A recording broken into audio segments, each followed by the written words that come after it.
com Kellen Severo. Oferecimento Ihara. Agricultura é a nossa vida. Ihara.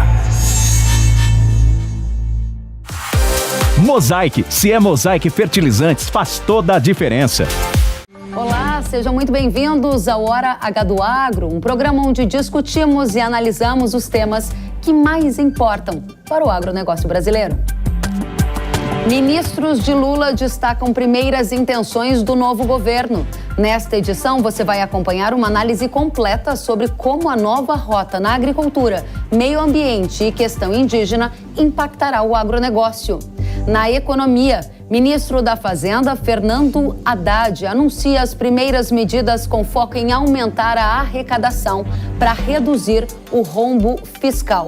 E mais, começa a colheita da soja em Mato Grosso e em Rondônia.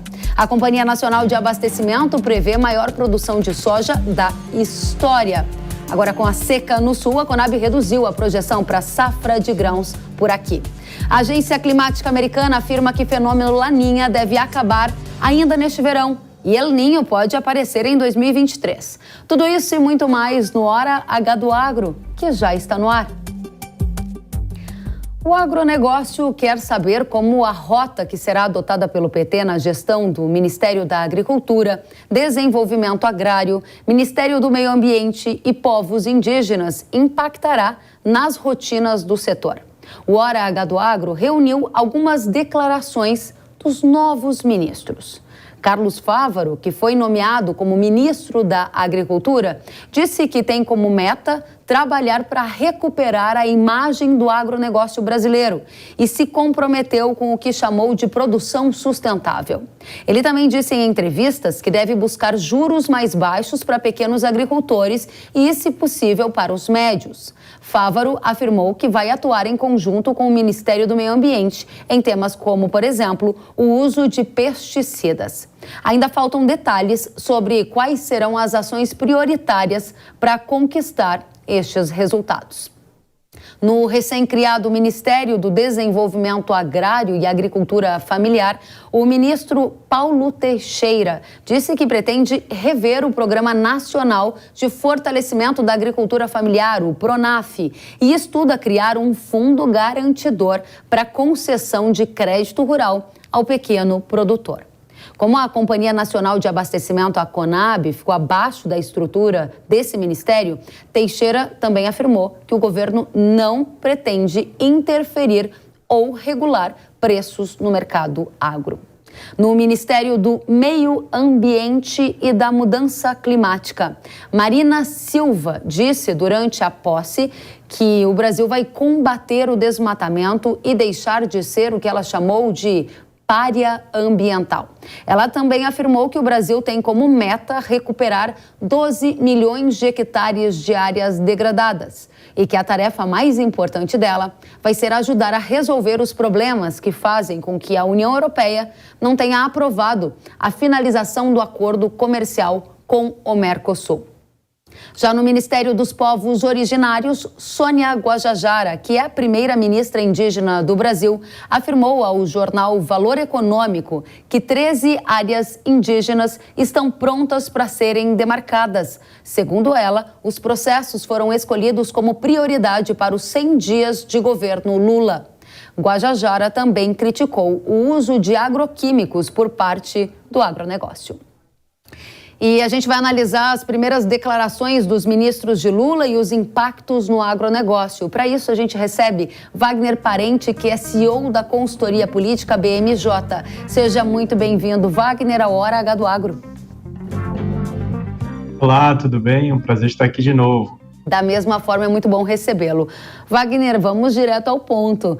Diante dessas primeiras sinalizações que ouvimos, primeiras sinalizações dadas pelos ministros, o que mudará para o agronegócio na prática, na sua opinião? Eu tenho a impressão de que são pelo menos 3 aspectos que são comuns aí nas falas que você trouxe na abertura, Kellen. Acho que a primeira é em relação à imagem internacional. Isso está muito alinhado entre o que o ministro Fávaro trouxe e o que a ministra Marina trouxe, né, em relação principalmente a essa questão de desmatamento, que pode ter impactos comerciais. O mais, talvez, premente citado pela ministra Marina seja a retomada da internalização do acordo Mercosul-União Europeia, que foi negociado por mais de 20 anos, foi finalmente assinado no primeiro ano do governo Bolsonaro, mas até hoje não foi internalizado, muito por causa das relações complicadas que o presidente Bolsonaro teve com os principais líderes da União Europeia e, lógico, o lobby agrícola interno europeu também.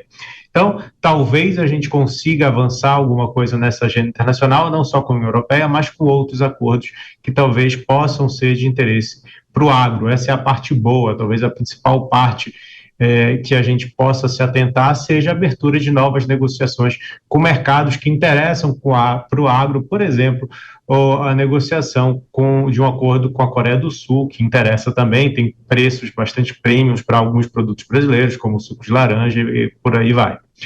Em relação à parte que a gente precisa ter mais algum cuidado, talvez seja essa questão regulatória em relação também é citado a utilização de defensivos agrícolas. A gente sabe o quanto é necessária a utilização de defensivos no clima tropical como o nosso, e talvez ainda haja algum resquício ali de preconceito, de uma ideia um pouco atrasada em relação à utilização de agroquímicos que são mais avançados do que os que a gente usava no passado. Então, essa renovação ela precisa ser facilitada pelo governo e não prejudicada.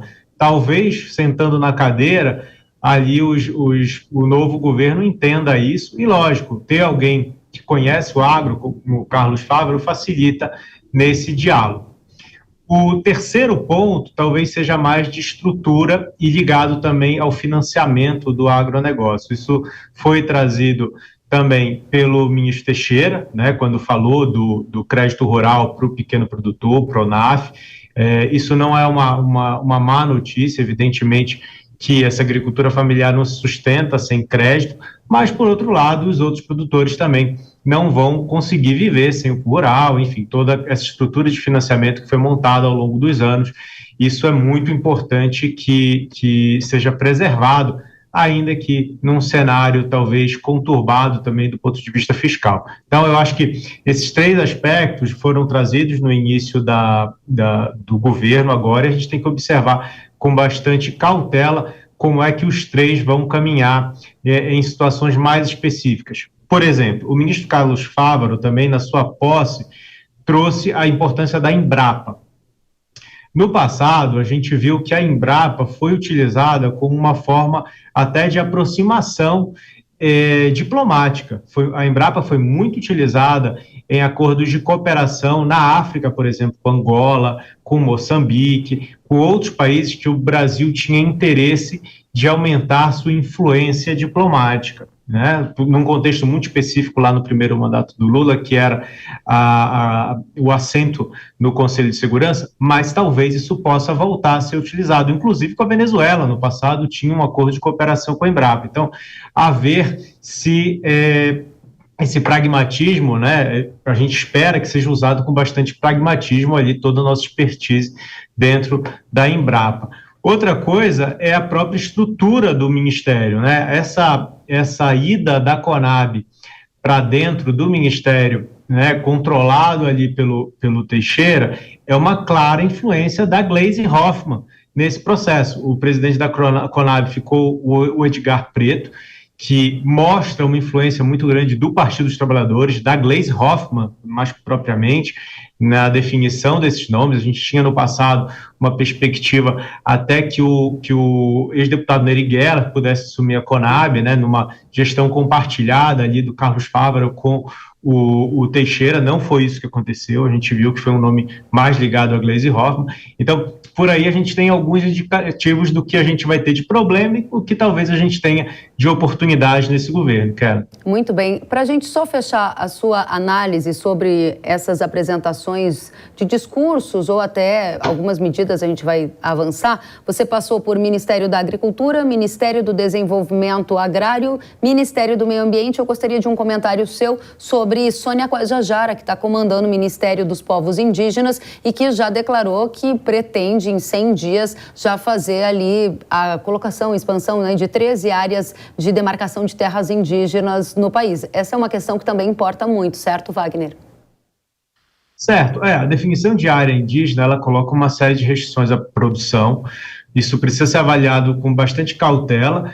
É fato que o maior problema da produção brasileira não é a área, mas a gente precisa ver onde serão essas áreas, né? Evidentemente que se a gente observar o mapa da produção agrícola brasileira e onde serão essas 13 áreas ali que serão identificadas, né, e demarcadas, pode haver sim algum impacto.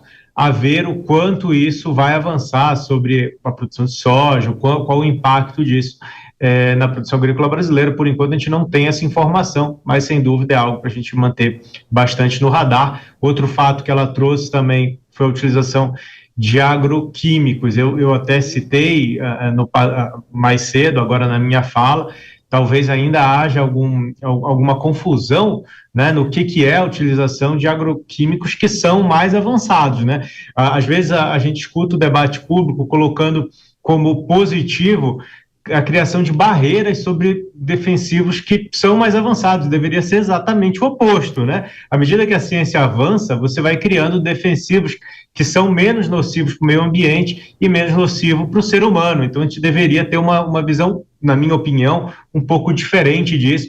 E talvez, de novo, com esses novos ministros, principalmente a Sônia Guajajara, entendendo esses aspectos, e aí o papel do setor privado é muito importante, que esse diálogo que parece esse governo tem a intenção de abrir com o setor privado é muito importante para que essas confusões não prejudiquem até a tomada de decisão desse novo governo. Muito importante o que você coloca. Então, vamos organizar juntos aqui para a nossa audiência. Você trouxe excelentes análises nessa primeira fala e eu gostaria de te convidar para a gente separar em pontos positivos e negativos. Toma a liberdade aqui de tentar estruturar um pouco do que você trouxe. Você coloca do lado positivo o que você enxerga como possibilidade de avanços em acordos comerciais, especialmente com uma sinalização do governo do PT de mais preocupação com a pauta ambiental, o que pode diminuir barreiras como, por exemplo, que impeçam o avanço do acordo Mercosul-União Europeia. Adiante, você ainda disse que na parte dos pontos negativos, você vê essa linha ainda um pouco preconceituosa, eu estou dizendo um pouco, pode ser que seja muito preconceituosa em relação ao uso de defensivos agrícolas, mencionado na fala da Sônia Guajajara e também na fala do ministro Fávaro, que disse que vai trabalhar junto com o meio ambiente na questão de pesticidas. Toma a liberdade de colocar ela na pastinha dos negativos, porque pode ser um desafio. E ainda você falou sobre crédito rural, dizendo que há na intenção do MDA uma perspectiva de reduzir juros. Só que aí a gente vai cair no cenário econômico sob o comando de Haddad. Algo mais que você queira acrescentar para a gente dividir, categorizar para a nossa audiência, positivos e mais preocupantes para esses 100 primeiros dias de governo, Wagner?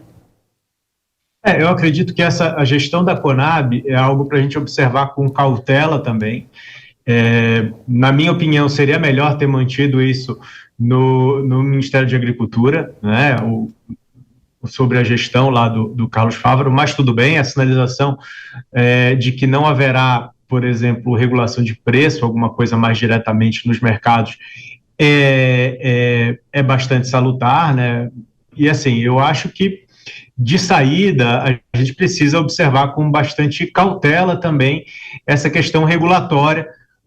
Talvez o principal seja os defensivos, mas tem muito mais coisa que está acontecendo dentro do Congresso Nacional, que evidentemente não é de decisão direta do governo federal, né, do governo Lula, mas pode ter influência também. E aí é algo para a gente manter no radar o quanto vai ser.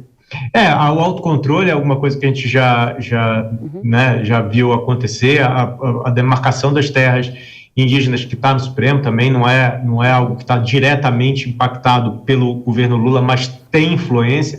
Então são pautas que já vêm do ano passado, que a gente espera que tenha alguma definição esse ano e, evidentemente, o novo governo vai ter influência. Alguma intenção de mudar alguma lei ambiental que esteja no seu radar? Porque a gente vê essa pauta muito forte no governo do PT e eu gostaria de saber como, na prática, eles pretendem gerar o que chamam de melhoria da imagem através do que chamam de produção sustentável. Tem algum indício já nos bastidores que você possa dividir conosco? Eu acho que as definições de IBAMA, que a gente teve ontem, né, na verdade, o ex-deputado Agostinho, ele deve assumir o IBAMA e é alguém que é muito ligado à pauta ambiental e conhece a legislação ambiental. Ele, inclusive, foi autor de algumas propostas para deixar um pouco mais rígido o licenciamento, podem se impactar no âmbito sublegal, né, que não precisa de alterações legais, mas dependem de alterações de regulamento. Então, eu acho que também nesse âmbito do governo federal, tornar a legislação um pouco mais rígida em relação a licenciamento é algo que a gente deve esperar, cara. Muito bem, eu volto com você em um segundinho, Wagner, a gente vai adiante aqui na nossa pauta. No domingo, após os atos de vandalismo em Brasília, o presidente Lula disse que o agro maldoso poderia estar envolvido com as ações radicais e atos violentos. A fala repercutiu muito mal e dezenas de entidades do agro emitiram notas de repúdio, classificando como precipitada, nociva e desconectada da realidade a afirmação do presidente. Wagner, por que Lula se precipitou em atrelar o agro ao vandalismo em Brasília? Isso já gerou um desgaste inicial na relação entre o setor e o petista nesses primeiros 10 dias de governo, concorda? Concordo plenamente, Kellen. Existe uma percepção dentro desse novo governo que o agro é um setor que é diverso, né? Como o tamanho do setor é imenso, existem vários segmentos dentro desse setor. E aí, acho que esse maniqueísmo, né, separar o que é o agro bom do agro mal, é uma tendência desse novo governo e também é mais um preconceito que precisa ser quebrado ao longo do tempo. Existiram, sim, né, vários produtores rurais que tiveram mais proximidade com o governo Bolsonaro, mas não são todos que, mesmo dos apoiadores do governo Bolsonaro, que financiaram atos ou que participaram dessa manifestação. Quem fez qualquer ilegalidade vai ter que ser punido, independente se for produtor rural, se for produtor industrial, se for pequeno produtor, se não for produtor nenhum, se for desempregado. E talvez fazer esse link direto já numa fala seja precipitado mesmo, né? Até porque as investigações começaram agora e isso vai ter que ser avaliado com o tempo, cara. Muito bem. Para a gente fechar, Wagner, a mensagem que você deixa para a nossa audiência, tem muita gente querendo entender o risco político no Brasil e efeitos no agro. Tem muita gente querendo investir, entender o que vem pela frente na economia, qual vai ser o nosso papel enquanto agro para desbravar e abrir novos mercados. Como é que você está vendo? O copo mais cheio, mais vazio? Sua mensagem para a nossa audiência. Eu acho que do ponto de vista positivo, me parece que esse governo tem a real noção da importância de fazer um agro forte do ponto de vista de exportação, até para gerar divisas internas, né, para ter uma pujança na balança comercial que acaba afetando o câmbio e indiretamente afeta a inflação, taxa de juros e por aí vai. Então, eu acho que existe uma percepção de que o Brasil depende de um agro forte, né? Independente do viés ideológico do governo, é de se esperar que exista assim, um trabalho bastante forte por abertura de mercado, por melhoria da imagem. Algumas medidas desses primeiros 15 dias de governo preocupam. Por exemplo, o governo Lula acabou com a área específica dentro do Itamaraty que cuidava do agronegócio. A Secretaria do Agronegócio dentro do Itamaraty foi extinta. Então, por aí é uma sinalização negativa. Evidentemente, aquela estrutura foi criada no âmbito do governo Bolsonaro, mas serviu, sim, para o apoio à abertura de mercados. Então, na prática, eu espero que essa estrutura que foi retirada do Itamaraty acabe indo para dentro da Apex ou para outros órgãos de governo para sustentar essa agenda internacional. efetivamente a gente espera que todos esses preconceitos com o tempo vão diminuindo dentro do governo Lula e que a gente tenha assim uma boa relação com esse governo. É evidente que a gente não pode também partir do pressuposto que vai ser tudo ruim dentro desse governo. A gente precisa sim ter um pouco de boa vontade para ter uma boa relação com todos os órgãos de governo que foram criados nesse início, cara. Wagner Parente, CEO da BMJ, é uma satisfação tê-lo aqui na Jovem Pan News. Fica o convite para você voltar muito mais vezes. Sempre à disposição, cara. Até a próxima. E a gente segue. A Companhia Nacional de Abastecimento reduziu nesta semana a estimativa de produção de grãos no Brasil em 1.300.000 toneladas. A Conab projeta agora uma safra de 310.900.000 toneladas. Esse corte na estimativa acontece devido ao clima adverso, especialmente no Rio Grande do Sul, onde as lavouras de soja e milho sofrem com o tempo seco e quente. Apesar disso, o Brasil continua com uma perspectiva de safra recorde. Comparado com a temporada anterior, a produção de grãos será quase 15% maior. Tanto a soja como o milho devem ter a maior produção da história. A soja com 152,7 milhões de toneladas e a safra total de milho com 125 milhões de toneladas. E falando em soja, a colheita já começou em algumas regiões do Brasil. A consultoria AG Rural indicou nesta semana que estados como Mato Grosso e Rondônia já iniciaram os trabalhos de campo com 0,04% dos trabalhos concluídos. Um avanço ainda tímido, mas dentro do normal para o período. E agora é hora da gente saber as tendências para o mercado de grãos e, claro, saber quais são as condições da safra de soja, expectativas para a safra de milho e muito mais. Vamos receber o nosso convidado? André De Bastiani, sócio-diretor da Agroconsult. Seja muito bem-vindo ao Jovem Pan News. Olá, Kellen, satisfação estar com vocês, participar do programa e falar um pouquinho aqui sobre safra, falar sobre grãos, o nosso dia a dia. Que ótimo, a gente está muito interessado em entender qual o retrato da safra de soja até agora. Tem dados do governo apontando safra recorde, mais de 152 milhões de toneladas, expectativa de colheita, mas também apontando que o Sul, infelizmente o Rio Grande do Sul de novo, está passando por uma severa seca. Conta pra gente quais são as nuances e o que você vê sobre a safra de soja neste momento. Pois é, Kellen, é mais uma safra que está rodando sob influência do Laninha, né? E quando a gente fala de Laninha, a gente está falando de clima irregular, com volumes de chuvas menores, a exemplo do que aconteceu a safra passada, né? Que a gente teve uma quebra de produção muito grande. Nesse ano a gente está sofrendo dos mesmos efeitos do Laninha, principalmente no que diz respeito a essa distribuição irregular de chuvas, né? E, de fato, o Laninha acaba afetando mais o sul do país. E quando a gente olha para o Rio Grande do Sul, sim, o Rio Grande do Sul já tem perdas aí nessa safra, em função de clima irregular. Foi uma safra que começou até mesmo mais tarde, né, pensando em soja. A gente teve, se lembrar ali, em termos de outubro, a gente teve um clima bastante frio, então isso atrapalhou um pouco do início do plantio, e as lavouras estão mais atrasadas, sem contar que também o Rio Grande do Sul esse ano teve uma safra muito grande de trigo, né? Foi mais de 1,5 milhão de hectares plantados de trigo, em função da quebra da soja. O produtor, não, vou apostar aqui no trigo, e de fato o trigo se desenvolveu bem e alongou o ciclo, então foi outro fator também que acabou levando um atraso um pouquinho maior no plantio da safra de soja do Rio Grande do Sul. E a gente passou o mês de dezembro com pouca chuva. Até a gente, quando compara volumes de chuva, né, dessa safra com a safra passada, não é muito diferente. A safra passada, lembrando, né, Rio Grande do Sul produziu 27 sacos por hectare. É uma safra terrível. E o volume de chuva desse ano, de pelo menos de outubro, novembro, dezembro, e pegar aqui também janeiro, não é muito diferente. Talvez a distribuição seja um pouquinho melhor. E isso, inclusive, garante que a visão que a gente tem no Rio Grande do Sul, nesse momento, é muito mais positiva do que a gente tinha no mesmo momento do ano passado. Inclusive, a gente fez a largada do Rally da Safra essa semana, e eu estava comparando, né, os dados que a gente utilizou essa semana com os dados do ano passado.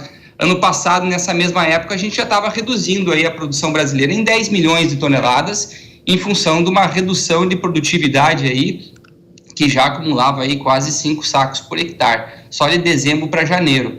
Esse momento eu diria que tudo bem, ainda estamos sob efeito Laninha, temos perdas já no Rio Grande do Sul, mas o cenário é outro. O cenário é bem diferente em termos de condição das lavouras até esse momento. Claro que a gente depende do que vai acontecer para frente, mas eu diria que a gente entra no ano, Kellen, com uma condição bem melhor do que nós estávamos no mesmo momento do ano passado. Muito bem, você destacou o Rio Grande do Sul como o estado que está sendo mais penalizado pela seca, ainda que a distribuição de chuvas seja melhor do que observado na mesma época do ano passado. Agora, qual é o estado que vai ter uma safra ainda mais pujante? Quais são as regiões que têm se destacado? A gente viu que a colheita já começou em Mato Grosso e Rondônia, né? Sim, e de fato a nossa equipe está no campo, no Mato Grosso, analisando as lavouras, e as notícias que vêm são boas. A gente pode dizer que o Mato Grosso também é um estado grande e condição climática bastante distinta, né? Pega, por exemplo, o oeste do estado, a região lá do Parecis, que é uma região que planta cedo, inclusive por conta do plantio do algodão segunda safra, teve uma condição mais adversa em termos de desenvolvimento das lavouras, né? Pegou mais seca, então as lavouras precoces um pouco mais prejudicadas. Quando a gente já vai para o Médio Norte, a gente tem uma safra um pouco mais regular, Sudeste com condições muito boas, e já quando a gente entra no Vale do Araguaia, sim, tem um atraso bastante significativo. Mas eu diria que ainda as perspectivas para o Mato Grosso são boas. Claro que, se lembrar, né, falando de Mato Grosso, safra passada Mato Grosso, que atingiu aí 61,2 sacos por hectare de média, foi uma safra recorde em termos de produtividade. Então ainda é difícil colocar no mesmo patamar do ano passado, mas trabalhar acima de 60 sacos para o Mato Grosso já é uma safra excelente. E claro, a partir de agora, conforme vai se desenvolvendo, vai avançando a colheita, a gente vai vendo o real potencial produtivo. Uma preocupação com o Mato Grosso hoje é excesso de chuva, inclusive, né? Que atrapalha trabalho de colheita, você começa a ter menos luminosidade, o que é importante para peso de grão, e atrapalha, inclusive, o planejamento aí do milho segunda safra. Mas eu diria que quando a gente olha para o Mato Grosso, ainda é uma safra com potencial bem interessante que está sendo colhido agora, e mesmo quando a gente olha para o Nordeste do Brasil, o estado da Bahia, que é o estado que já registra os recordes de produtividade brasileiro, né, tem um início de safra sensacional. Quando eu falo com os produtores lá, todos me sinalizam assim: André, tá vindo uma safra boa, que se congelar a safra agora, ela é recorde de novo, mas claro, tem mais água para passar por debaixo dessa ponte. É verdade. Agora vamos aprofundar um pouquinho, te convido para a gente aprofundar um pouco o contexto global. Você analisou o contexto brasileiro, destacou esses contrastes entre alguns estados com muita chuva, outros com ausência de chuvas, e a gente chega na conclusão de que, apesar dos problemas que alguns estados vivem, a safra aponta para um recorde maior produção da história. Aí a gente vai agora analisar os nossos concorrentes no mercado global, porque a gente está vendo cortes ou reduções nas estimativas de soja lá dos Estados Unidos e da Argentina também. Como isso impacta o mercado global e os preços? Porque quando o pessoal ouve falar em safra recorde, muita gente fica bem preocupado com o rumo do preço, né? Exatamente. Quando a gente olhar para o Brasil, de fato, a gente deve caminhar, tem tudo para caminhar para um novo recorde de produção, né? Talvez não seja recorde de produtividade, isso acho que ainda depende de caminhar um pouco mais a colheita para a gente saber se vamos ter um recorde de produtividade, mas de produção certamente vamos ter, porque a gente tem um crescimento de pelo menos 1,6 milhão de hectares, né? Então é um crescimento bastante significativo. Agora, quando a gente olha para a oferta da safra 22-23, até ontem a gente teve uma grande surpresa, né? Porque o USDA acabou reduzindo um pouco das estimativas de produção para os Estados Unidos, o mercado reagiu bastante, mas é uma safra que já foi, né? Então é muito mais estatística isso daí que acabou essa revisão acontecendo. Mas nesse momento, talvez, o que mais influencia o mercado agora é a safra sul-americana e talvez com um olho mais atento para a Argentina, porque a Argentina está sofrendo bastante. Na verdade, a gente teve já um inverno muito seco na Argentina, o nível de água no solo era muito baixo, uma safra que atrasou também para o início de plantio. Eu não sei nem se a Argentina consegue terminar todo o plantio da sua safra, e aqueles 52 ou 53 que talvez tivesse de potencial produtivo para a Argentina não vai acontecer. Está muito mais com uma safra abaixo de 45 milhões de toneladas. Então, de fato, quando a gente olha para a oferta, com essas reduções que tivemos nos Estados Unidos, com esse problema que a gente tem na safra argentina, que tem muita coisa para acontecer na safra argentina, e por mais que a gente olhe para uma safra brasileira ainda correndo tudo bem, estoques ao longo de 22 e 23 ainda são apertados. Então isso garante uma sinalização ainda boa em termos de preço, Kelly. Interessante. Estoques ainda são apertados, temos quebra na Argentina, uma safra também que foi mais magra nos Estados Unidos e uma expectativa de um volume recorde vindo do Brasil. Ainda neste ponto, o CPEA divulgou ainda, agora no começo de 2023, dados apontando que cerca de 20% da safra, estimada ao redor de 152 milhões de toneladas, foi comercializada antecipadamente. Esse número está em linha com os levantamentos que vocês têm na Agroconsult? Porque a gente tem percebido um ritmo lento de venda antecipada da safra, não é? Muito bem colocado, Kelly. Isso é algo que a gente tem trabalhado muito aqui, conversado muito. Comercialização está atrasada. E daí, claro, né, o produtor olha para a última safra e olha os preços que estavam ano passado e acaba comparando com o preço desse momento e fica esperando mais. E é normal, né? Você já vendeu soja a 200, por que não vai vender de novo? E acaba segurando essa venda. E é um risco que o produtor acaba tomando, né, quando começa a se estender cada vez mais a comercialização. E a comercialização está atrasada, principalmente quando a gente olha para o sul do Brasil, né? Se olha para o sul do Brasil, são os índices de comercialização talvez mais atrasados aí, que a gente viu ao longo dos últimos anos. Não vou dizer da história, mas ao longo dos últimos anos, sem dúvida alguma. E isso preocupa, porque... Ao redor de quanto, André? Você tem uma ideia de quanto foi vendido para lá para mostrar o tamanho do atraso?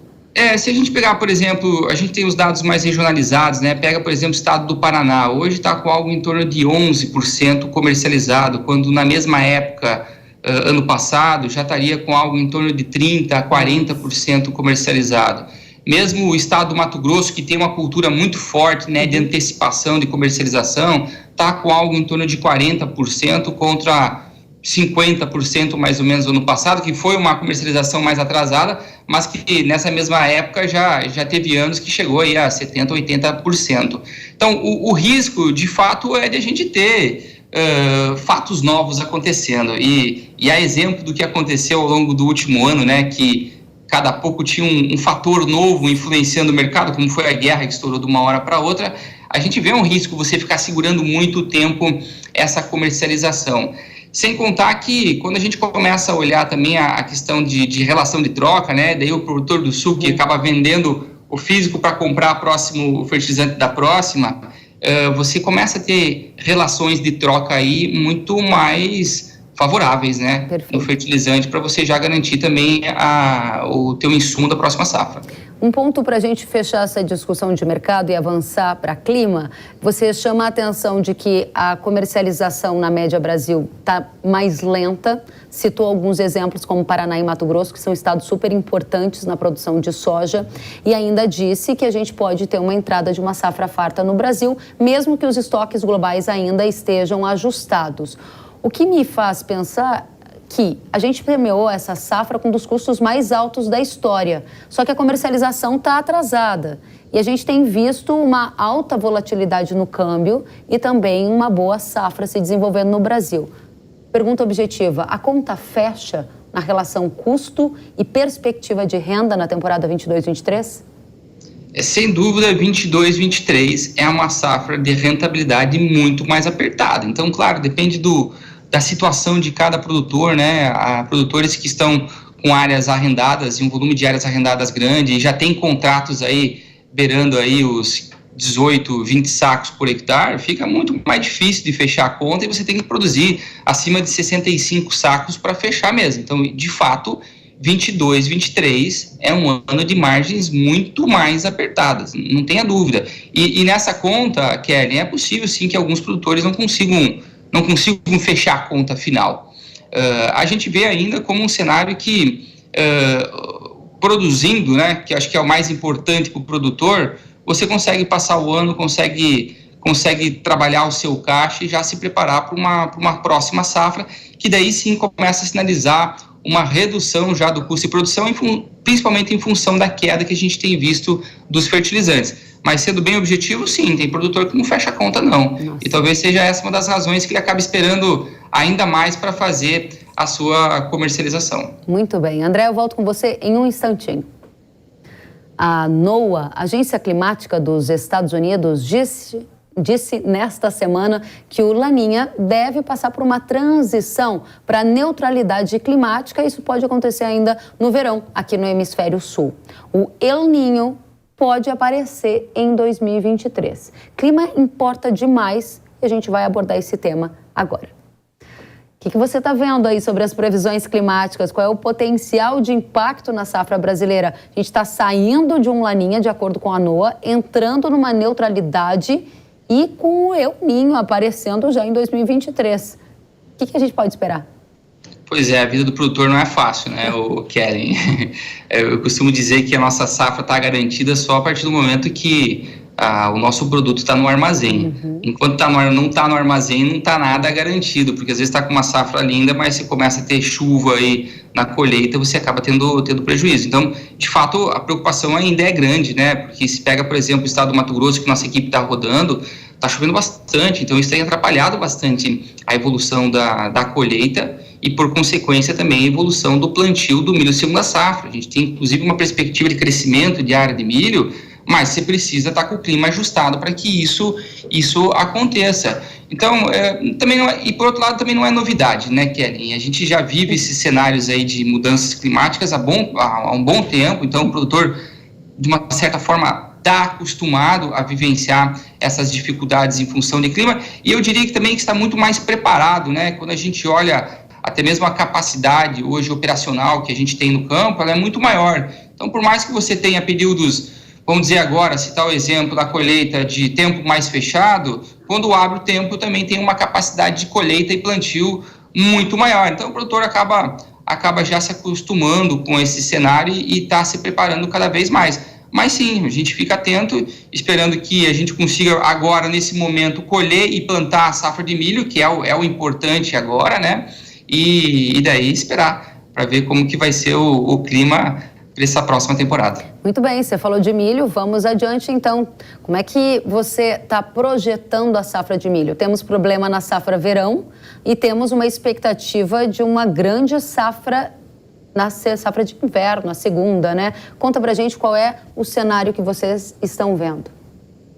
Milho verão, de fato, eu tenho uma apresentação que a gente fez até uma largada do Rally aqui, e daí a maior parte dos estados, né, quando a gente está apresentando soja, tudo pintado em verde, só o Rio Grande do Sul que estava em amarelinho, mas daí quando chega no milho, a gente já pintou o estado do Rio Grande do Sul de vermelho, porque não tem jeito, já perdeu produção no milho verão, porque foi uma safra que se desenvolveu sob condições adversas, né? A exemplo das últimas 3 safras de milho do Rio Grande do Sul. Qual de novo, a gente não traça... André?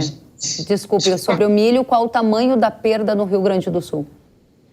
Eu diria assim, que hoje o Rio Grande do Sul está perdendo algo em torno de umas 5 milhões de toneladas, talvez, de produção em cima do potencial produtivo que teria. Nós estamos estimando hoje a safra de milho em 90 sacos por hectare, né? E daí que eu estava terminando minha fala, que é muito no sentido que, apesar de a gente ver perdas, não é o mesmo cenário também da safra passada. A safra passada, Rio Grande do Sul colheu 47 sacos de média. Estamos falando em torno de 90 agora. Claro que ainda tem coisa para acontecer, mas já existe uma quebra consolidada no milho verão. E daí a expectativa fica muito em função da gente caminhar para a segunda safra, né? E ter uma recuperação dessa produção perdida em cima da segunda safra. E para isso, como a gente já havia comentado, né, Kellen, a gente precisa de calendário para conseguir plantar. Quando a gente começa a traçar os nossos números e pensando em evolução de área, a gente vê sim um avanço de área. A gente está falando na AgroConsult de 17,5 milhões de hectares contra 16,8 na safra passada, né, do milho segunda safra. É um crescimento expressivo, mas esse crescimento eu diria que ele não está garantido ainda não, porque pega o próprio leste do Mato Grosso, uma região que cresceu bastante no milho segunda safra e está com um atraso muito grande nessas lavouras. Pega também o oeste do Paraná, que também é região tradicional do milho segunda safra, está também com atraso agora na colheita. Então, depende de a gente conseguir caminhar mais a colheita de soja agora e conseguir implementar essas lavouras de milho segunda safra. Uma vez que a gente consegue plantar esse volume de área, daí, de novo, entramos em toda aquela celeuma de clima, né? Ver como é que vai acontecer o clima, quanto que uma virada para El Niño também vai acabar influenciando, ou uma neutralidade, mas sim, potencial produtivo. A gente tem potencial produtivo acima de 100 milhões de toneladas para a segunda safra. Aí a pergunta próxima é, e preço? A gente começou os embarques de milho do Brasil para a China, que marca uma nova era para o milho do Brasil, na sua opinião, e quais são os patamares, o intervalo de preço que vocês estão enxergando diante de uma projeção que é de mais de 100 milhões de toneladas de milho sendo produzidas no Brasil? No milho, no Brasil, nós somos pequeno, né, diante do mercado global de milho, então nós somos muito tomadores de preço.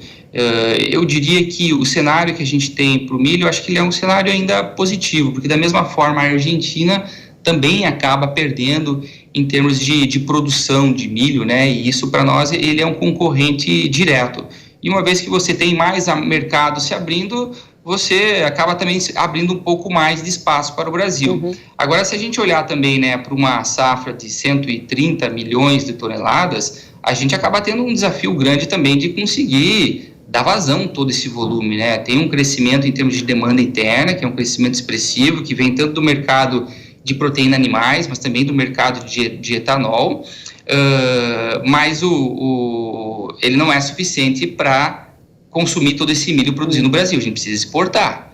Então, para agora, 22, 23, a gente precisa exportar acima de 45 milhões para que a gente também consiga dar vazão a todo esse produto, senão a gente acaba ficando com muito milho no mercado interno. Mas eu diria que perspectiva em termos do mercado de milho, acho que ele ainda é bem positiva para essa safra. Há possibilidade bastante remota de voltar aqueles R$100 por saca diante de uma produção nesse volume, na sua avaliação?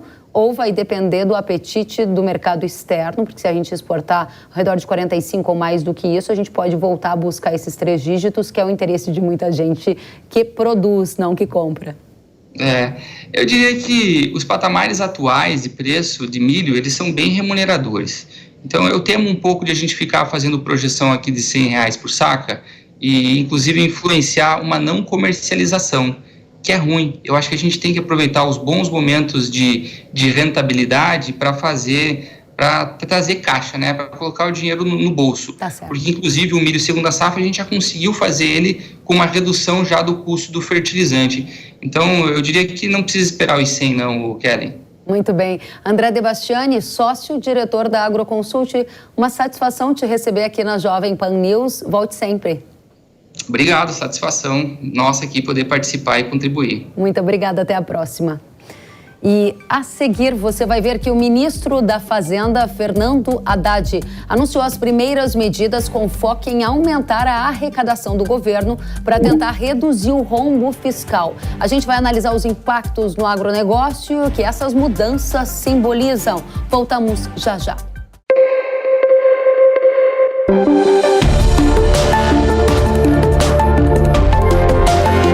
Hora H do Agro, com Kellen Severo. Oferecimento Ihara. Agricultura é a nossa vida. Ihara. Mosaic. Se é Mosaic Fertilizantes, faz toda a diferença. Quer descobrir como lucrar com o agronegócio em bolsas internacionais? Então você precisa conhecer o curso de comercialização de soja e milho da NIL. O professor João Birkan tem mais de 60 anos de experiência no mercado e vai te ensinar como fechar negócios altamente lucrativos, negociar preços em bolsas internacionais, proteger seu capital e o valor da sua safra. Esse curso é ideal para você que quer trabalhar com trading de soja e milho no mercado financeiro e para você que é produtor e quer potencializar os lucros com sua safra. Ingresse no setor que mais cresce no Brasil. Acesse nilcursos.com.br, faça sua inscrição e garanta bônus imperdíveis.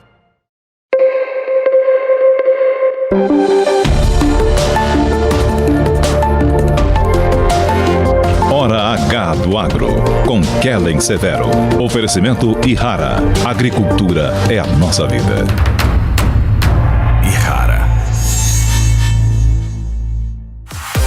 Mosaic. Se é Mosaic Fertilizantes, faz toda a diferença. Estamos de volta com o Hora H do Agro aqui na Jovem Pan News. O ministro da Fazenda, Fernando Haddad, anunciou as primeiras medidas econômicas da era Lula. Nesta semana, o governo apresentou um pacote que tem como uma das bases o aumento da arrecadação. Com isso, a previsão do novo governo é fechar 2023 com um superávit primário, que é quando as contas fecham no azul, com as receitas maiores do que as despesas. O mercado financeiro recebeu a notícia com bons olhos. E durante o pregão ainda da semana, teve um dia que o dólar chegou a atingir a mínima de R$ 5,06, com uma indicação de otimismo do mercado em relação ao ajuste fiscal. Felipe Serigati é o nosso convidado para analisar essa situação. Felipe, que é pesquisador do Centro de Estudos do Agronegócio da Fundação Getúlio Vargas. Felipe, seja muito bem-vindo. Por que o mercado está tão otimista com esse pacote anunciado pelo Haddad, hein? Olá, Kellen. Então vamos lá.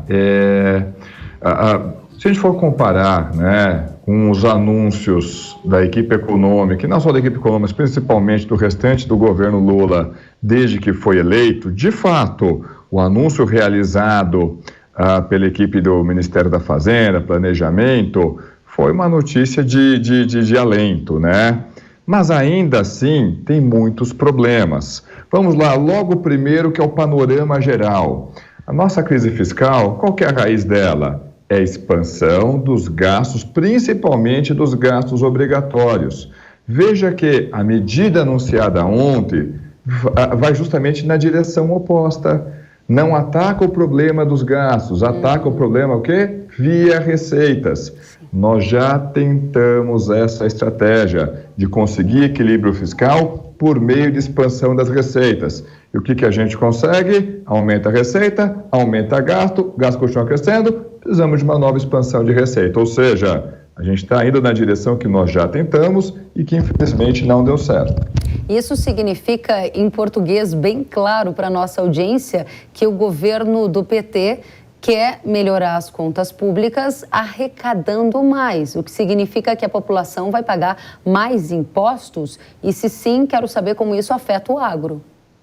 Pois é, então vamos lá, vai pagar mais impostos, embora isso, sejamos sinceros, não é novidade para ninguém, ninguém pode acusar o governo de estelionato eleitoral nesse ponto, ele sempre anunciou que haveria essa maior tributação, não está claro quais são os setores atingidos, algumas medidas que foram ali meio que anunciadas são horizontais, por exemplo, reoneração, mesmo que parcial, dos combustíveis, isso pega todo mundo, de produtores a comerciantes até domicílios, todo mundo demanda direto e indiretamente combustíveis, então todo mundo vai pagar direto e indiretamente essa conta, mas ainda assim tem um problema. Gente, os números ali apresentados são tão otimistas que a gente nem dá para chamar aquilo de estimativa. Deve ser chamado, na melhor das hipóteses, de meta. Não tem como alcançar aquilo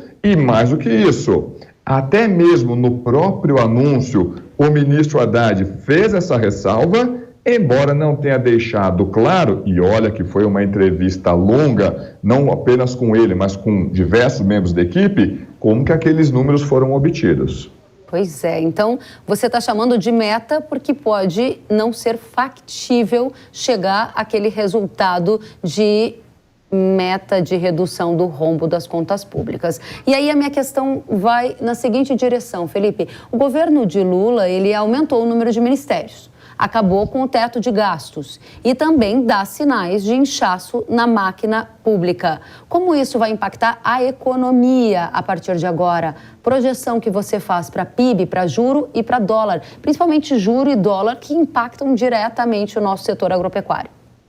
Pois é, então com relação a PIB, então, todo esse pacotão que foi anunciado até o momento, então não apenas o anúncio realizado pelo ministro Haddad, impactou de uma forma negativa dentro do mercado. Então, com relação a PIB, embora a gente possa ter até um crescimento um pouquinho melhor agora no curto prazo, que o governo está fazendo com que chegue mais recursos à economia, quando a gente olha no médio prazo, ou seja, nos demais anos do governo, esse crescimento está prejudicado. O nosso PIB potencial está sendo deteriorado. Como é que a gente pode enxergar isso de forma mais clara? Justamente pela taxa de juros. Quando a gente olha a parte de taxa de juros, a gente viu que a taxa de juros aumentou. Então, não a taxa de juros aquela que o Banco Central controla, mas aquela do mercado. A nossa curva de juros, que até antes da eleição estava projetando uma queda da taxa de juros já em 2023, agora está jogando essa queda lá para 2024. Depois, para dólar, aí nós temos um grande ponto de interrogação. Por quê? De um lado, essa taxa de juros atrai mais dólar? Atrai. Do outro lado, o mercado internacional, aqueles fundos ou aquelas cotas de fundo especializados em mercados emergentes, estou olhando para o mundo e dizendo, como é que estão os mercados emergentes? Não está legal não.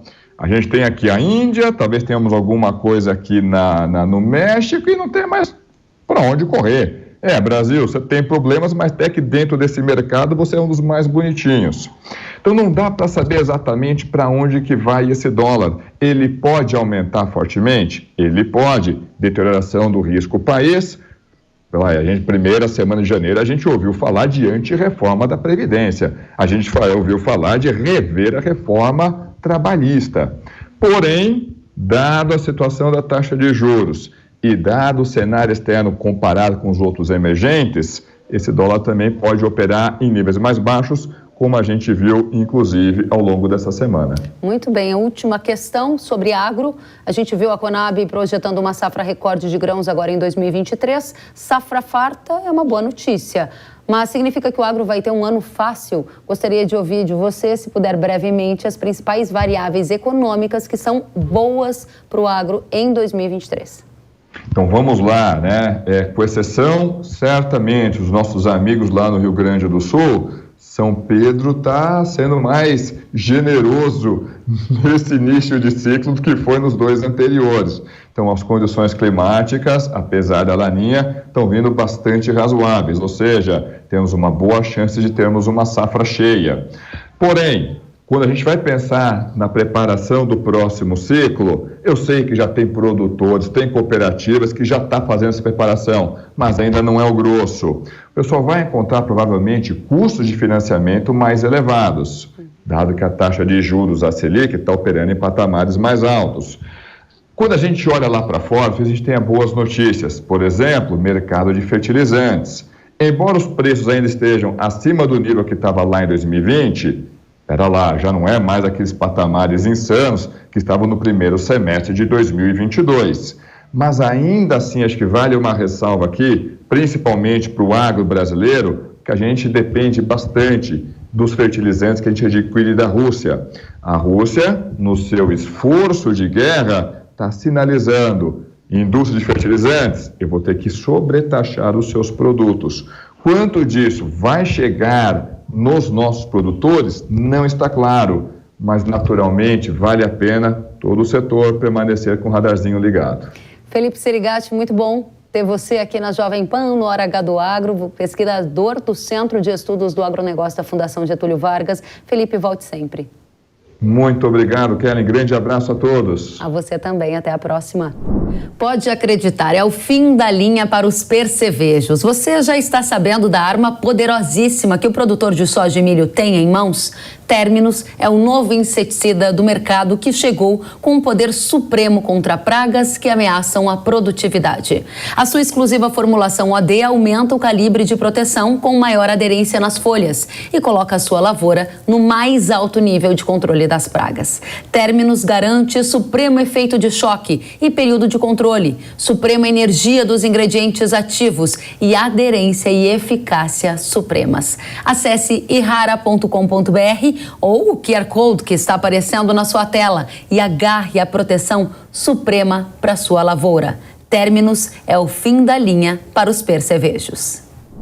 E o Hora H do Agro desta semana fica por aqui. Até a próxima. Tchau, tchau.